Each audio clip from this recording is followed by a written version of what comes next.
యుద్ధం అంటే ప్రత్యర్థులతో పోరాడి గెలిస్తేనే అది యుద్ధం, అంతేగాని ఒక్కరే వస్తే దాన్ని యుద్ధం అనరు, గెలుపు అనరు.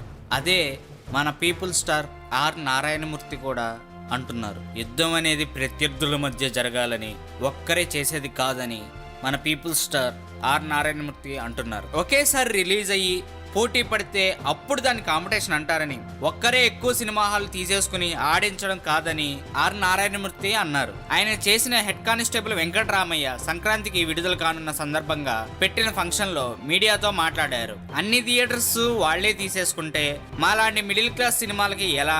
ప్రతి పండగ వాళ్ళ సినిమాలే ఆడాలా? పండగలు లేని సమయంలో థియేటర్లు ఖాళీగా ఉన్న టైంలో చిన్న సినిమాలకి ఛాన్స్ ఇస్తారా అంటూ మండిపడ్డారు. ఎవరు ఏమనుకున్నా సంక్రాంతికి నేను వస్తున్నా అంటూ నారాయణమూర్తి ఆవేశంగా చెప్పారు. నిజమే, ఆయన అన్న దాంట్లో కూడా న్యాయం ఉంది అంటున్నారు సినీ పెద్దలు. ఈ వీడియో మీకు నచ్చినట్లయితే సబ్స్క్రైబ్ చేయండి. ఫిలిమి స్టార్స్ బోలెడంత న్యూస్ బోల్డ్ గా.